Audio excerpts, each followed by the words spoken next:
Shine परिवार के आप सभी कस्टमर, सभी एसोसिएट, आप सभी को Rashid Naseem, chairman shine group का प्यार भरा नमस्कार। साथियों, ये मेरी वॉइस रिकॉर्डिंग अभी के पोस्ट किए गए इस क्रिएटिव के बाबत है। वो सारे कस्टमर्स जो ग्रुपों में अभी नए जुड़े हैं या जिनको इसकी जानकारी पहले नहीं थी, क्योंकि काफ़ी लोगों के मैसेजेस मुझे आने शुरू हुए जब से मैंने आज से सुबह से कॉल करनी शुरू करी है और मैसेज आना शुरू किया, तो बहुत से लोग ये जानना चाह रहे हैं कि मुझे मेल कहाँ करना है।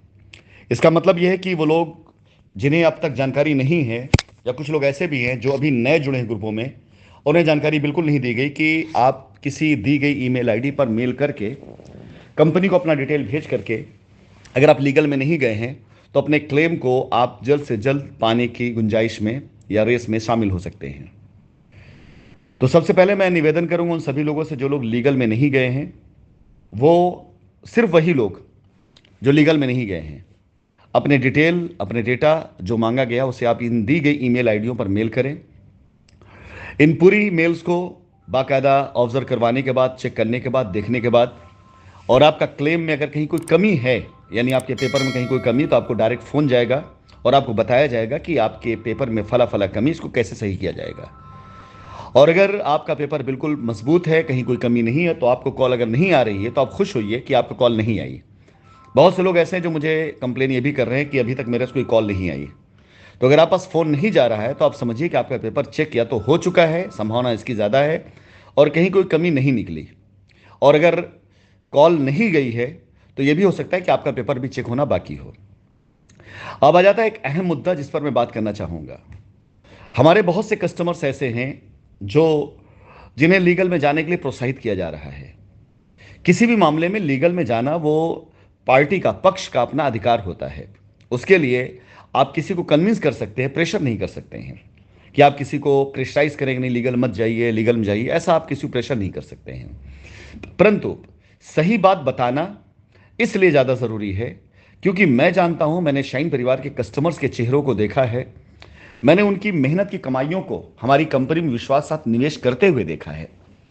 तो आज जजमेंट आने के बाद मैं पल्ला झाड़ कर किस लिए नहीं बैठ रहा हूं। मैं जान रहा हूं कि लीगल में गए हुए बहुत ढेर सारे लोग ऐसे हैं जो लीगल में लीगल तरीके से नहीं, बल्कि इसको कहा जा सकता है कि इलीगल तरीके से गए हुए हैं।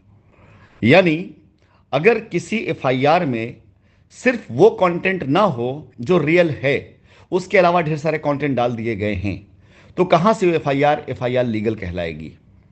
जाहिर सी बात है, मैं एक एफआईआर से एग्जांपल पहले लेता हूं कि किसी एक एफआईआर में अगर कुछ ऐसे लोगों का नाम डाला गया है जिनका उस क्लाइंट से कुछ लेना देना नहीं था, लेकिन कुछ लोगों को ब्लैकमेल करने के लिए अगर एफआईआर कराई गई, और आज अगर वो ये समझ रहे हैं कि लीगल में है और ऑर्डर आ गया और उनको बड़ी आसानी से पैसा मिल जाएगा, तो ये उनकी गलत फहमी है, कतई गलत फहमी है। क्यों?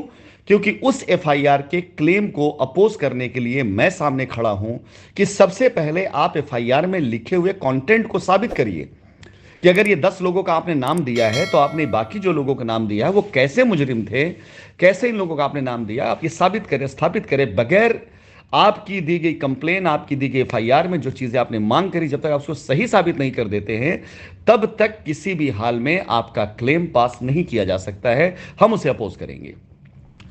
एक ऐसी रिट जिस रिट में एसोसिएट इन्वॉल्व है, कस्टमर ने पैसा उसके अकाउंट में दिया और एसोसिएट रिट में आया हुआ है और रिट में उसने गलत तरह के आरोप लगा रखे हैं, और वो कह रहा है कि मैं लीगल में हूं और कोर्ट का ऑर्डर आ गया, अब उसे पैसा मिल जाएगा। कैसे मिल जाएगा उसे?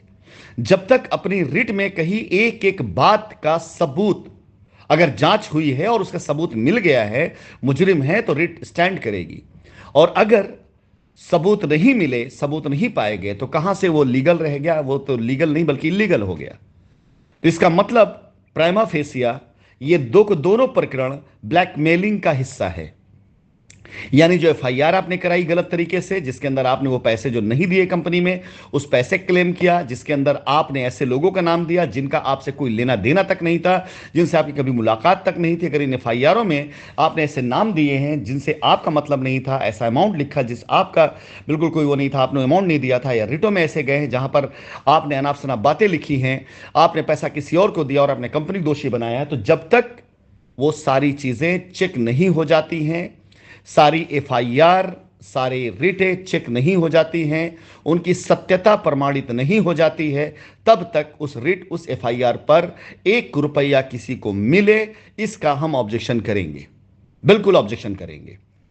अब एक रिट में या एक एफआईआर में मान लो 10 लोग शामिल हैं, 4 लोग उसमें गलत तरीके से हैं, तो वो 4 लोग नहीं बल्कि वो पूरी पूरी रिट का पार्ट हो गया। तो कहने का मतलब सिर्फ इतना सा है, मैं इतनी बातें आपको सिर्फ इसलिए समझा रहा हूं, मेरे लिए बड़ा आसान है कि आप लोग जाकर ऐसी रिटों में, ऐसी एफआईआर में अगर समाहित हो जाते हैं तो ना आपके हाथ कुछ आने वाला है और ना कभी किसी कुछ मिल पाने वाला है। क्यों? क्योंकि आप कानूनी पचड़ों में इतने उलझ जाएंगे कि डॉक्यूमेंट्स, पेपर सबमिट करते करते, लखनऊ के चक्कर लगाते लगाते आपकी उम्र गुजर जाएगी और आपको यह पैसा मिल पाए आसानी से पॉसिबल नहीं, क्योंकि सामने कंपनी लड़ रही है। मैं किसी व्यवस्था, किसी संस्था, किसी एजेंसी, किसी उसकी मैं बात नहीं कर रहा हूं, मैं अपनी बात कर रहा हूं। मैं लड़ूंगा सामने से।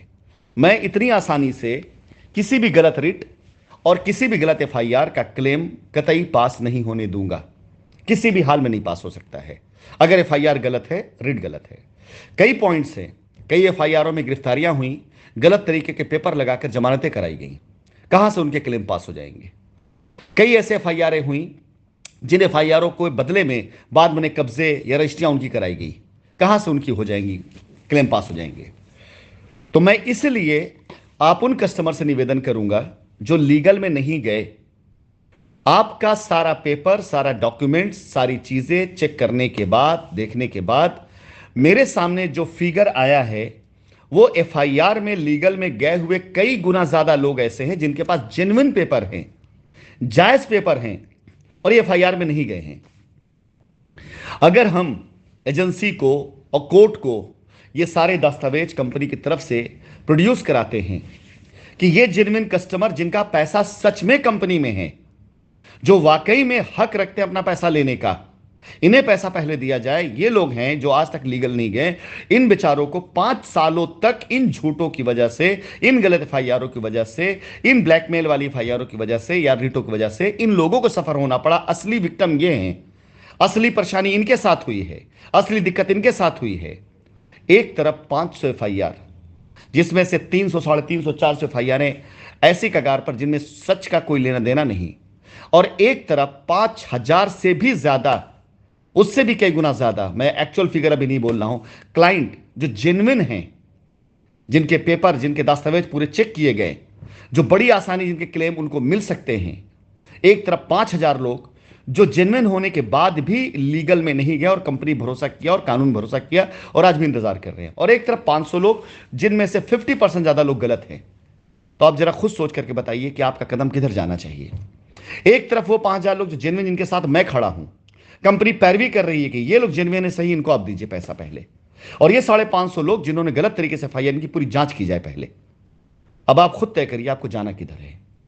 आपको जाना 550 लोगों के साथ में है, या आपको जाना इन 5000 से लेकर 30,000 लोगों की तरफ है जो बिल्कुल जेन्युइन तरीके से, जिनका एक एक पेपर मैं खुद वेरीफाई करके, चेक करके देख रहा हूं, जो मैं जानता हूं कहीं नहीं गिरने वाला है, कहीं पे भी इनका क्लेम नहीं फेल होने वाला है, किसी भी हाल नहीं फेल होने वाला। लेकिन अगर आज जाकर के ऐसे गलत रिटों के साथ में, गलत एफआईआर के साथ में अगर आप जुड़ गए, तो आपका भी अंजाम वही होगा जो उनका होने वाला। 3-4 साल तक, 5 साल तक कोई पूछने वाला नहीं होगा, कोई आपको गारंटी देने वाला नहीं होगा, कोई आप सामने आकर कहने वाला नहीं होगा कि आप मेरी वजह से लीगल में गए और अब आपका मामला फंस गया, मैं पैसा चुका रहा हूं। लेकिन यहां मैं आपसे वादा करता हूं कि हमें एक कोशिश करने दीजिएगा।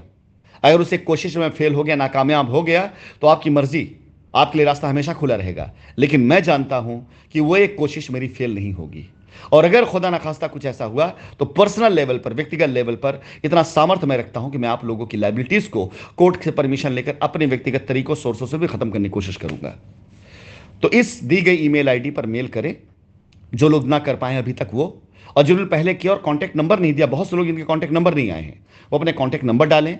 और तीसरी चीज, जो लोग अब तक अपना बैंक स्टेटमेंट भेजे हुए हैं, बैंक स्टेटमेंट में लोगों ने मार्क नहीं किया कि उन्होंने पेमेंट शाइन को दिया, किसको दिया, पूरा स्टेटमेंट भेज दिया है। इतना टाइम निकाल पाना मुश्किल होता है कि 100-200 एंट्री के अंदर शाइन सिटी की 2-3 एंट्री निकालना। कृपया करके उसे हाइलाइटर के साथ हाईलाइट करके भेजिए ताकि उसे तलाशने में आसानी हो। अन्यथा चेक करने वाले लोग इग्नोर करके आगे बढ़ जाते हैं और आप बाद में शिकायत करेंगे कि हमें पेपर भेजे ज़माना हो गया, हमारे पेपर में कोई कमी अभी तक बताई नहीं गई हमें।